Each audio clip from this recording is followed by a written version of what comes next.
चल हो जा शुरू।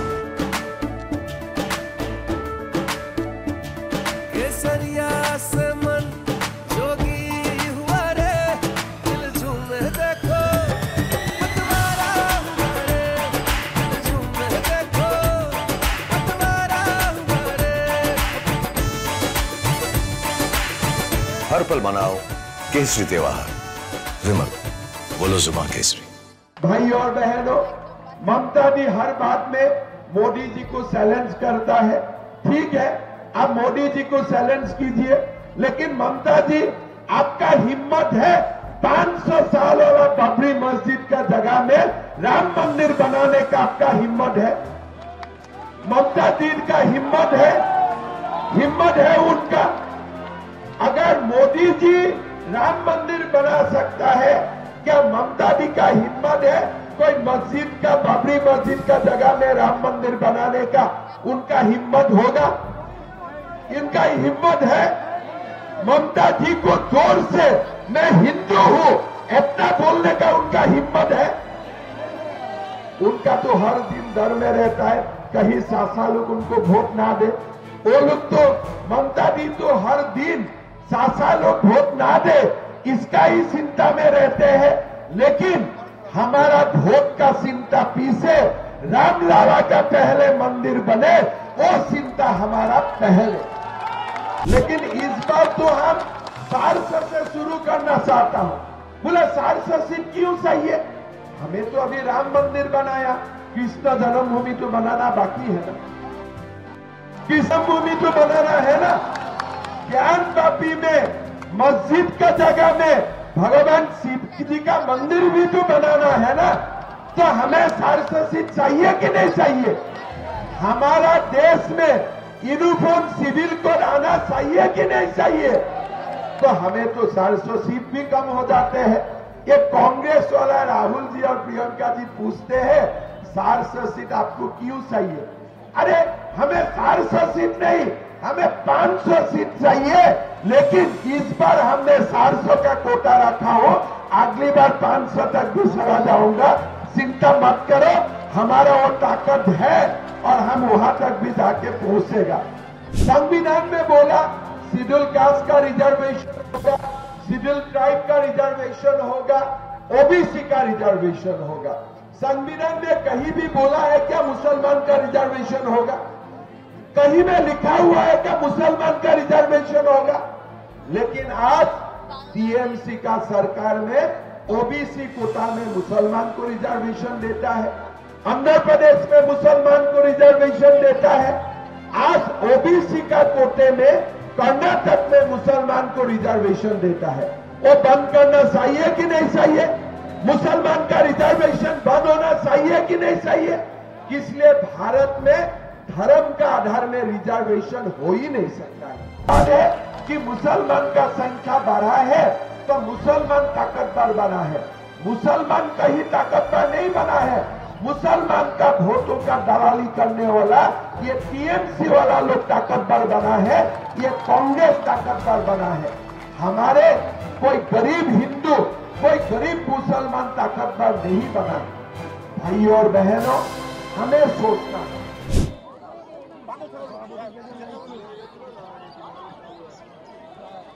आप लोग कैसा है? सब ठीक ठाक है? बढ़िया है? सबाई भालो? चलिए मेरा साथ बोलिए, भारत माता की, भारत माता की। एकदम बहुत बड़ा जोश है, लके दीदी जीतने वाला है। जीतने वाला है कि नहीं? एकदम जीतने वाला है ना। चलिए, हमारे बीच में विराजमान हमारे केंद्र सरकार में हमारे मंत्री जितेंद्र सिंह जी, राहुल सिन्हा जी, लोकेट चटर्जी जी, दीपांजन गुहा जी, मनोज पांडे जी, तुषार मजुमदार जी, मंच में उपस्थित हमारे सारे नेतागण, भाइयों बहनों, माताओं और पिताओं, मैं बहुत ज्यादा बोलना नहीं चाहूंगा, समय भी थोड़ा लेट हो चुका है। मैं थोड़ी बात ही बोलूंगा। पहला बात, मैं असम से आया हूं और असम में कामरूप कामाख्या मां विराजमान होता है। कभी समय मिलने से आप लोग भी एक बार असम आइए कामाख्या मां का दर्शन के लिए। ये भूमि श्यामा प्रसाद मुखर्जी का भूमि है, कन्हैयालाल दत्त का भूमि है। मैं ये भूमि को नमन करता हूं, वंदन करता हूं। मैं सुबह आज कलकत्ता आया और वेस्ट बंगाल हमारे लिए एक बहुत बड़ा प्रदेश होता है। असम तो वेस्ट बंगाल से कितना होगा, 1/4 होगा, छोटे ही प्रदेश है। तो मैं यहां जब आया, मैं यही मूड से आया था कि थोड़ा सा बांग्ला से कुछ सीख के जाऊंगा। किसु शिक्षार जन्य आमी এই জায়গায় এসেছিলাম कि किसु सीखबे, किसु आसामे किसु नूतन कथा निये जाबे। फिर यहां आके मैंने गाड़ी में, पहले जब गाड़ी में घुसा, मैं ड्राइवर को पूछा कि भैया यहां में पेट्रोल का दाम कितना है। उन्होंने तुरंत बताया कि पेट्रोल का दाम 103 रुपया है। सही बोला है ना, 103 रुपया है ना। तो थोड़ा मुझको इलेक्ट्रिक शॉक लगा। इसलिए वेस्ट बंगाल बड़ा प्रदेश है, असम छोटा प्रदेश है। तो 103 रुपया अगर वेस्ट बंगाल में पेट्रोल का कीमत होगा तो असम में कितना होना चाहिए, कोई एक बताइए तो। 110 रुपया कम से कम। लेकिन असम में पेट्रोल का कीमत है 96 रुपये, 96 रुपया।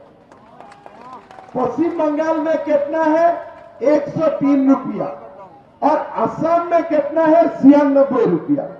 फिर आगे जाके आप उत्तर प्रदेश में खबर कीजिए, पेट्रोल का कीमत है 94 रुपीज। फिर आगे जाके हरियाणा में खबर कीजिए 95 रुपया। मतलब क्या है, जहां जहां मोदी जी का सरकार है वहां वहां पेट्रोल का कीमत 6 से 7 रुपया कम है। अभी ममता दीदी ये जो 6 रुपया 7 रुपया हमसे ले रहा है एक्स्ट्रा टैक्स, वो क्यों ले रहा है, हमें पूछना चाहिए कि नहीं चाहिए। ममता दीदी को पूछना चाहिए कि नहीं चाहिए। अगर असम में पेट्रोल का दाम 96 रुपया होता है, अगर शिलोंग में पेट्रोल का दाम 95 रुपया होता है, तब हुबली और कलकत्ता में पेट्रोल का दाम 103 रुपया क्यों होना चाहिए, होना चाहिए क्या। फिर मेरा साथ पुलिस ड्यूटी में था, मैंने पुलिस को पूछा कि आपको डीए कितना % मिलता है। पुलिस वाले ने बोला कि पहले तो 10% मिलता था, अभी 4% इजाफा हुआ, मतलब 14% हुआ। तो मैं फिर इलेक्ट्रिक शॉक लग गया मेरा। इसलिए जब पश्चिम बंगाल का सरकारी कर्मचारी को 14% डीए मिलता है और असम में सरकारी कर्मचारी को 50% डीए मिलता है, आप लोग हिसाब कीजिए, यहां में कर्मचारी को अगर 14 रुपया तनख्वाह मिलता है, असम में 50 रुपया तनख्वाह मिलता है। नौकरी एक ही है, काम एक ही है, जॉब एक ही है। किस लिए, कारण ममता दी अपना भतीजा को छोड़ के और किसको, कोई भी किसी को कुछ देना ही नहीं चाहते हैं। खाली जो भी देना है अभिषेक को ही देना है और किसी को देना नहीं है, और देने का उनका मन भी नहीं है। अभी अभी मेरा आज 10 मई है, एग्जैक्टली 3 साल पहले 10 मई में मैं असम का मुख्यमंत्री बना। जब मैं सीएम का चेयर में बैठा, मोदी जी मुझको बोला कि हेमंत तुमको 1 लाख नौकरी देना है 1 साल में। मैंने थोड़ा पहले तो डरा कि 1 साल नौकरी, 1 लाख नौकरी में कैसे दूं, लेकिन हिम्मत किया, मोदी जी है तो मुमकिन है। तो 1 साल में हम लोगों ने 1 लाख नौकरी दे दिया। कोई केसेस नहीं हुआ, हाईकोर्ट में भी केस नहीं हुआ, कुछ भी नहीं हुआ। आराम से असम में 1 लाख नौकरी पहला साल में ही हमने दे दिया। बंगाल में 23,000 टीचर का नौकरी हुआ। पैसा कहां मिला? एजुकेशन मिनिस्टर का घर में मिला। 30 करोड़ 40 करोड़। मतलब यहां में एक शिक्षक का नौकरी लेने के लिए भी पैसा देना पड़ता है, घूस देना पड़ता है। लेकिन जहां जहां में भी मोदी जी का सरकार है, नौकरी के लिए किसी को एक पैसा भी देना नहीं पड़ता है, एक पैसा देना नहीं पड़ता है। आज ममता जी का यहां में सरकार है, दिन रात मोदी जी को गाली देते हैं। लेकिन आज क्या हो रहा है, आप किसी को भी सरकारी नौकरी देते हो, फ्री में किसी को नहीं मिलता है। आपको लाखों रुपया का रिश्वत देना पड़ता है, तब जाके आपको सरकारी नौकरी मिलता है। आज यहां में लक्ष्मी भंडार चलता है, ममता जी 1,000 रुपया देता है। असम छोटे प्रदेश है, हम असम में 1250 रुपया हर महीना हर माताओं को हम लोग देने का काम करता है। छोटे प्रदेश है, लेकिन मोदी जी का प्रदेश है। मोदी जी का प्रदेश होने के लिए सब कुछ सुविधा मिलते हैं, जो पश्चिम बंगाल को असम से भी ज्यादा मिलना चाहिए। पश्चिम बंगाल बहुत बड़ा प्रदेश है, असम छोटा प्रदेश है। लेकिन असम का लोग पेट्रोल डीजल का दाम भी कम देते हैं, असम का लोग नौकरी भी बिना पैसा से मिलता है, और असम का लोगों को लक्ष्मी भंडार भी ज्यादा मिलते हैं। हमारे मध्य प्रदेश में जाइए, वहां में भी ज्यादा मिलते हैं, छत्तीसगढ़ में भी ज्यादा मिलता है, यूपी में भी ज्यादा मिलता है। लेकिन पश्चिम बंगाल में जो भी कुछ मिलता है अभिषेक बनर्जी को ही मिलता है, और बाकी किसी को कुछ नहीं मिलता है। ये आज का हकीकत है। भाई और बहनों, ममता जी हर बात में मोदी जी को चैलेंज करता है। ठीक है, आप मोदी जी को चैलेंज कीजिए, लेकिन ममता जी आपका हिम्मत है 500 साल वाला बाबरी मस्जिद का जगह में राम मंदिर बनाने का आपका हिम्मत है। ममता जी का हिम्मत है उनका। अगर मोदी जी राम मंदिर बना सकता है, क्या ममता जी का हिम्मत है कोई मस्जिद का, बाबरी मस्जिद का जगह में राम मंदिर बनाने का? उनका हिम्मत होगा? इनका हिम्मत है? ममता जी को जोर से मैं हिंदू हूं इतना बोलने का उनका हिम्मत है? उनका तो हर दिन डर में रहता है कहीं सासा लोग उनको वोट ना दे। वो लोग तो, ममता जी तो हर दिन सासा लोग वोट ना दे इसका ही चिंता में रहते हैं। लेकिन हमारा वोट का चिंता पीछे रामलाला का पहले मंदिर बने, वो चिंता हमारा पहले है कि नहीं? आप लोगों को भी जाना चाहिए राम मंदिर देखने के लिए। अभी आसाम में मैंने अनाउंस किया कि 1 लाख फैमिली को मैंने सरकारी खर्चा में राम मंदिर दिखाने ले जाऊंगा। मैं विश्वास करता हूं कि बंगाल में भी बीजेपी का सरकार आएगा और बंगाल का कम से कम 10 लाख लोगों को राम मंदिर दिखाने हमारे सरकार आप लोगों को भी लेके जाएगा। ये मैं विश्वास करता हूं। हमारा भी सरकार आने वाला है, रामलाला का सरकार पश्चिम बंगाल में भी बनने वाला है। कोई रोक नहीं सकता है, कोई रुका नहीं सकता है। भाई और बहनों, हमारा ममता जी पूछते हैं मोदी जी को कि आपको 400 सीट क्यों चाहिए? अरे हमें 400 सीट नहीं चाहिए, संभव है तो 500 ही सीट चाहिए हमें। लेकिन इस बार तो हम 400 से शुरू करना चाहता हूं। बोला 400 सीट क्यों चाहिए? हमें तो अभी राम मंदिर बनाया, कृष्ण जन्मभूमि तो बनाना बाकी है ना, कृष्ण भूमि तो बनाना है ना, ज्ञान वापी में मस्जिद का जगह में भगवान शिव जी का मंदिर भी तो बनाना है ना। तो हमें 400 सीट चाहिए कि नहीं चाहिए? हमारा देश में यूनिफॉर्म सिविल कोड आना चाहिए कि नहीं चाहिए? तो हमें तो 400 सीट भी कम हो जाते हैं। ये कांग्रेस वाला राहुल जी और प्रियंका जी पूछते हैं 400 सीट आपको क्यों चाहिए? अरे हमें 400 सीट नहीं, हमें 500 सीट चाहिए, लेकिन इस बार हमने 400 का कोटा रखा हो, अगली बार 500 तक भी चला जाऊंगा, चिंता मत करो, हमारा वो ताकत है और हम वहां तक भी जाके पहुंचेगा। भाइयों और बहनों, आज आप लोग देखिए, बाबा साहेब अंबेडकर जी ने संविधान बनाया। संविधान में बोला शेड्यूल कास्ट का रिजर्वेशन होगा, शेड्यूल ट्राइब का रिजर्वेशन होगा, ओबीसी का रिजर्वेशन होगा। संविधान में कहीं भी बोला है क्या मुसलमान का रिजर्वेशन होगा? कहीं में लिखा हुआ है क्या मुसलमान का रिजर्वेशन होगा? लेकिन आज टीएमसी का सरकार में ओबीसी कोटा में मुसलमान को रिजर्वेशन देता है, आंध्र प्रदेश में मुसलमान को रिजर्वेशन देता है, आज ओबीसी का कोटे में कर्नाटक में मुसलमान को रिजर्वेशन देता है। वो बंद करना चाहिए कि नहीं चाहिए? मुसलमान का रिजर्वेशन बंद होना चाहिए कि नहीं चाहिए? इसलिए भारत में धर्म का आधार में रिजर्वेशन हो ही नहीं सकता है। भारत में धर्म का आधार में रिजर्वेशन होना पाप है, हो ही नहीं सकता है। तो ये जो धर्म का नाम में रिजर्वेशन हुआ है, उनको भी बंद करने के लिए हमें मोदी जी को 400 सीट देना चाहिए कि नहीं चाहिए? 400 सीट देना चाहिए कि नहीं चाहिए? लोकेट दीदी को जिताना चाहिए कि नहीं चाहिए? चाहिए कि नहीं चाहिए? ये लोकेट दीदी जीतेगा तब भी तो जाके मोदी जी का हाथ मजबूत होगा। मोदी जी का हाथ मजबूत करना है कि नहीं? अगर आप लोग मोदी जी का हाथ मजबूत नहीं करते थे, क्या राम मंदिर बनते थे? आप लोगों ने मोदी जी को ताकत दिया।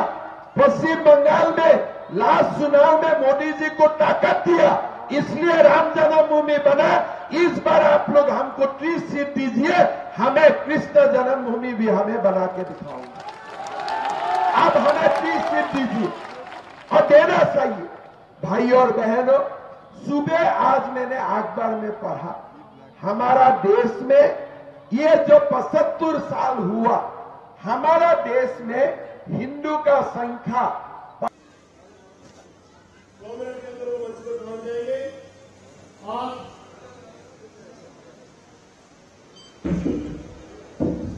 बढ़ा, 45% बढ़ा। भारत हिंदू का देश है कि नहीं, आप बताइए। जो जिसको पाकिस्तान बनाना था वो पाकिस्तान बना लिया, जिसको बांग्ला का विभाजन करना था उन्होंने तो विभाजन कर लिया, लेकिन उसका बाद जो हमारा भारत है वो भारत हिंदुओं का देश होना चाहिए कि नहीं चाहिए, आप लोग बताइए। भारत में हिंदू सभ्यता का हमारा जो सिविलाइजेशन है वो रहना चाहिए कि नहीं चाहिए, बताइए। आज अगर देश में, हमारा देश में 45% मुसलमान का आबादी बढ़ते हैं, अगर असम में 36% मुसलमान का आबादी होता है, बांग्ला में अगर मुसलमान का आबादी 30% होते हैं, तो हमारा हिंदू अगले 20 साल में माइनॉरिटी बन जाएगा कि नहीं जाएगा, बताइए। हम माइनॉरिटी बनेगा कि नहीं बनेगा, बताइए। तो हमारा देश में पॉपुलेशन का ऊपर विचार होना चाहिए कि नहीं होना चाहिए? कुछ नया चिंता होना चाहिए कि नहीं होना चाहिए? आज मुसलमान का भी आबादी बढ़ा है, इनकम नहीं बढ़ा है, उनका कोई किस्मत नहीं बढ़ा है। मुसलमानों का नाम में इलेक्शन में दलाली करने वाला नेता बढ़ा है कि मुसलमान का संख्या बढ़ा है तो मुसलमान ताकतवर बना है। मुसलमान कहीं ताकतवर नहीं बना है। मुसलमान का वोटों का दलाली करने वाला ये टीएमसी वाला लोग ताकतवर बना है, ये कांग्रेस ताकतवर बना है। हमारे कोई गरीब हिंदू, कोई गरीब मुसलमान ताकतवर नहीं बना है। भाइयों और बहनों, हमें सोचना है, हमारा जो पश्चिम बंगाल है, हमारा जो असम है, हमारा जो बिहार है, हम लोग बॉर्डर स्टेट में रहता हूं। हमारा ये स्टेट में सीमा खोला नहीं होना चाहिए। आज आप सीमा खोलते हो, लेकिन जब हिंदू को सिटीजन देने का बात होता है तो ममता जी बोलता है हम सीए को पश्चिम बंगाल में इंप्लीमेंट होने नहीं दूंगा। दीदी, आपका इतना ताकत नहीं है। अब हिंदू का भाग्य को आप रोक नहीं सकता है। आज सीए ये देश का कानून है, हिंदू को सिटीजनशिप मिलते ही रहेगा। ये मोदी जी का ऐलान है, ये मोदी जी का गारंटी है। आप इसको रुकने का आपका भी हिम्मत नहीं है। भाई और बहनों, हमें मोदी जी को 400 सीट देना है और मोदी जी का डबल इंजन सरकार भी हमें पश्चिम बंगाल में बनाना है। पश्चिम बंगाल का अंदर बहुत ताकत है। ये देश वीरों का भूमि है, ये प्रदेश वीरों का भूमि है। ये प्रदेश का अंदर बहुत ताकत है, लेकिन आज ये प्रदेश में जो तुष्टीकरण का राजनीति चल रहा है, जो भ्रष्ट पॉलिटिक्स चल रहा है, इसका कारण आज पश्चिम बंगाल पीछे चला गया है। लेकिन मोदी जी का जब डबल इंजन का सरकार यहां बनेगा, मैं विश्वास करता हूं भारत भी विश्व गुरु बनेगा और पश्चिम बंगाल भी देश का नंबर 1 प्रदेश बनेगा। ये मैं विश्वास करता हूं। भाई और बहनों, परिवारवाद से हमें ऊपर जाना है। अभी हमारा समय हो गया हमारा भतीजा का बारे में सोचने के लिए। अभी हमारा समय हो गया हमारा बेटा का बारे में सोचने के लिए, हमारा बेटी का बारे में सोचने के लिए। हमारा प्रदेश खाली अभिषेक का बारे में सोचने से नहीं होगा, हमें हमारा बेटा बेटी का भविष्य का बारे में सोचना है। पैसा देके हम क्यों नौकरी लूंगा, पैसा देके हम क्यों नौकरी लूंगा, हम क्यों ज्यादा पैसा दूंगा पेट्रोल का दाम, हम क्यों डीजल का नाम ज्यादा पैसा दूंगा, हमारा सरकारी कर्मचारी को न्याय क्यों नहीं मिलेगा, हमारा हिंदुओं को पश्चिम बंगाल में न्याय क्यों नहीं मिलेगा। हमें संघर्ष करना है और ये संघर्ष का शुरुआत ये हुबली से ही होगा। ये संघर्ष का शुरुआत लोकेट दीदी को जिता के ही होगा, ये मेरा मानना है। भाई और बहनों, ये जो इलेक्शन है ये मोदी जी का चुनाव है और लोकेट दीदी क्यों इलेक्शन लड़ा है, मोदी जी का हाथ को मजबूत करने के लिए चुनाव लड़ा है। ये देश को मोदी जी चाहिए और मोदी जी ये देश को कब सेवा कर पाएगा, जब आप लोग लोकेट दीदी को 2-3 लाख वोट से यहां से जिता के संसद में भेजेगा। जिताएगा कि नहीं आप लोग, पूरा जिताएगा कि नहीं जिताएगा, जिताने का मूड है सबका। कब मेरा साथ बोलिए, भारत माता का, भारत माता की, नरेंद्र मोदी, लोकेट चैटर्जी।